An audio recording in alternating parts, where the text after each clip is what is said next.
안녕하세요 여러분, 김영현 전도사입니다. 오늘은 여러분과 함께 충주 간첩과 함께 활동한 목사와 기독 단체를 폭로하다 라는 제목으로 같이 말씀을 나누고자 합니다. 최근 충주에서 간첩 활동을 하다가 잡힌 간첩 사건이 있습니다. 이 간첩 사건은 북한 225국이 주도했는데, 225국은 6년 전 김성윤 목사 간첩 사건을 이끈 북한 간첩단입니다. 이 두 사건, 김성윤 목사 간첩 사건과 충북 간첩 사건 사이에는 리강진이라는 225국 소속 북한 공작원의 지령이 있었습니다. 2015년에 김성윤 목사는 동료 A씨에게 말레이시아에서 북한 공작원을 만나 공작금을 수령하라고 지시했습니다. 이에 A씨가 말레이시아에서 225국 소속 북한 공작원을 접선했는데, 그중 하나가 바로 리강진이었습니다. 당시 리강진은 A씨에게 공작금 18,900달러를 준 전달책 역할을 했습니다. 또 리강진은 최근에 잡힌 충주 간첩 3명 중 1명을 2018년 캄보디아에서 접선해 사상교육을 하고 지령도 전달했습니다. 김성윤 목사와 춘축 간첩들은 단지 리강진의 지시만 받고 따로 활동한 것이 아니라 같이 간첩 활동도 했습니다. 실제로 김성윤 목사와 충축 간첩들은 김성윤 목사가 간첩 사건으로 감옥을 갔다가 출소한 뒤에 같이 활동하는 장면들이 영상에 포착되었습니다.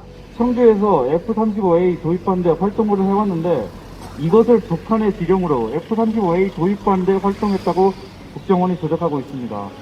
이 영상에서 기자회견을 하고 있는데, 그 옆에 있는 사람이 바로 김성윤 목사입니다. 이처럼 이들은 김성윤 목사가 간첩 활동으로 감옥을 갔다 온 후에도 여전히 같이 활동을 하고 있었던 것입니다. 김성윤 목사는 스테가노그라피를 통해 메시지를 암호화해 북한 측과 연락을 했는데, 충북 동지에도 같은 방식으로 84차례나 북한과 접선을 했습니다. 이는 여태까지 잡힌 간첩 활동 중에서 압도적으로 많은 분량이라고 합니다. 그런데 그 내용들은 더 충격적입니다.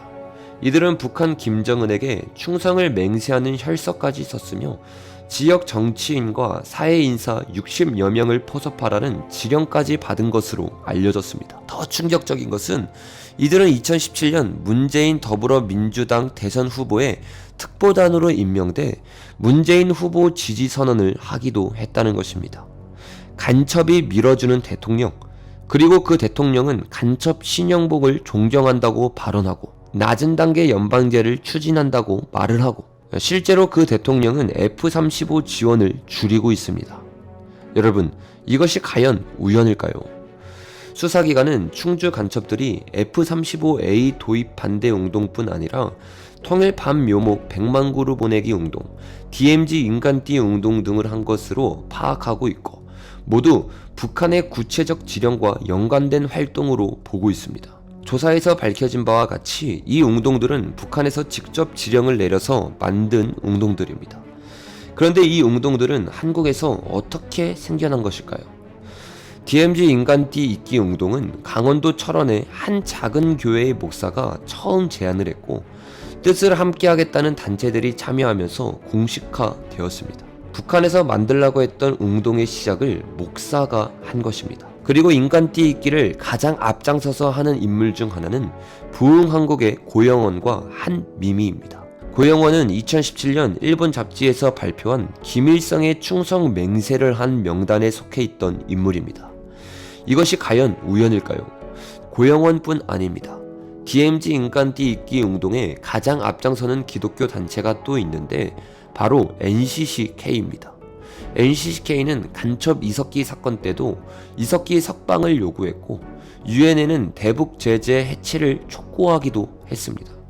또 북한 인권법이 제정되었을 때 가장 앞장서서 반대했고, 한반도에 사드를 철회하라고 논평을 했습니다. 이때 가장 앞장섰던 인물이 NCCK 하해통일위원장 출신 노정선 교수입니다. 이 노정선 교수와 아까 고영원과 같이 언급된 한미미는 DMZ 인간띠 잊기뿐 아니라 통일반 100만 그루 보내기 운동에도 가장 앞장섰던 인물들입니다.